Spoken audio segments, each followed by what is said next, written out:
The Washington Post has made a surprising suggestion. Donald Trump deserves no presidential library. I could list the reasons why, or you could just look them up in Trump's presidential library. But oh wait, no library. But it's just another example of the great erase.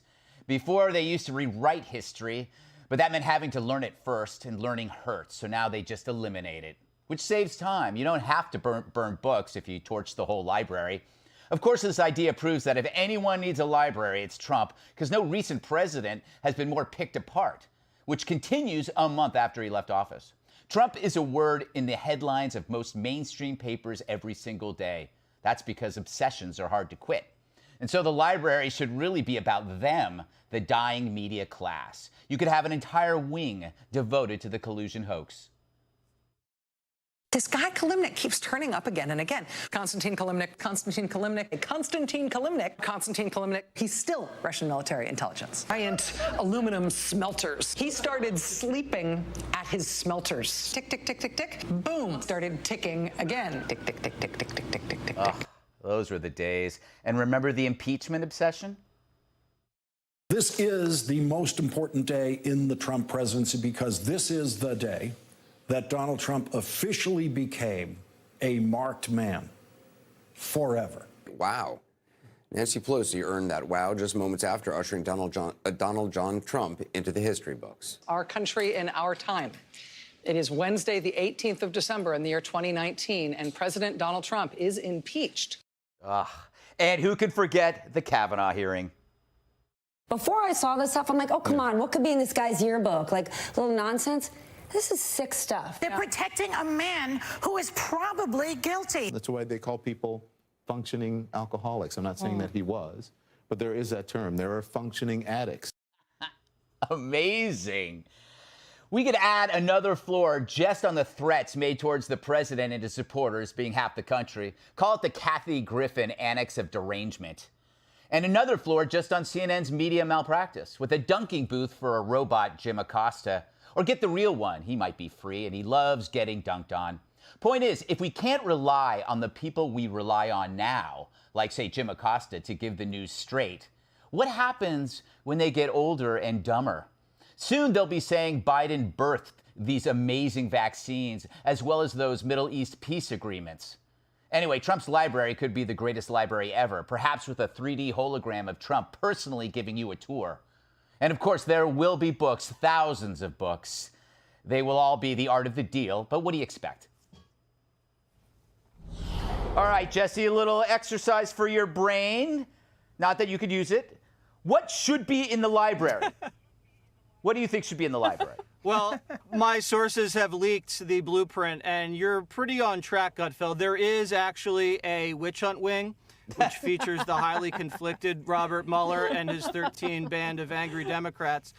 There's a fake news wing, which features a cutout of Jim Acosta and a laundry list of all the fake news with a real-time Hannity fact check beside it. There's also a Trump rally wing where you, along with other visitors, could go and experience what it's like to be inside a Trump rally, chanting "Lock her up" along with the rest of the visitors and watching a hologram of Trump dance the YMCA. There's a very stable genius wing where you can look at all of his accomplishments, domestic and foreign. Of course, you have the social media wing where you can see every single tweet the president has ever tweeted, and there is no censorship. The dunk tank is actually in the basement, Greg. That's going to have Jeff Sessions, not Jim Acosta. So it will be modern-day presidential library, and people will lined up just like a rally around the block. That's actually a better library than I had imagined. That has to happen. Dana, you are a museum freak. I'm sure you've been to just about every presidential museum. I've been to like 3 of them with you. So that's true. How do you see this museum in your head? Well, I hadn't really thought about it that much. I imagine it will be big. It'll be the biggest ever. Like no one will have ever seen anything like it in the world. It would be, you know, the Putin video of his palace that has 100 million views. There'll be nothing like this library. It will be bigger and bolder and the best library the world has ever seen. Katie, you know, there's a Democrat-sponsored bill to prevent any public building, including a bench, to be named after Trump, which seems kind of unifying. They also want to strip him of his pension, which is also unifying, I guess, given the fact that he didn't even take his paycheck. Why is the Trump derangement syndrome still ongoing after he's gone?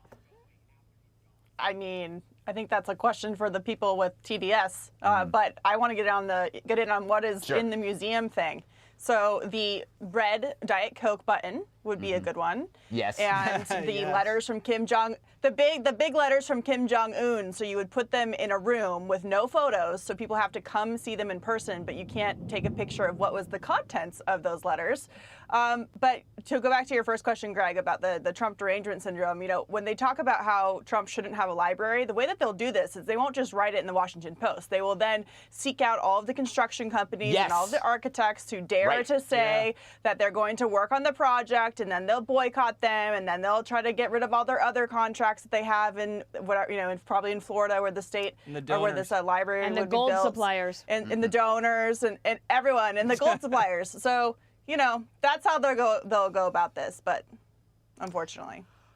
All right, Donna, let's say the five was going on a field trip to the Donald Trump Museum. Would you go and would you enjoy yourself? Only if there's a bar in the basement would I even show up. But honestly, it will be a big skyscraper somewhere with the lounge or the lobby being the insurrectionist hall. So there you have it. All right. Ahead, Saturday Night Live, avoiding Biden jokes like the plague after 4 years of trashing Trump.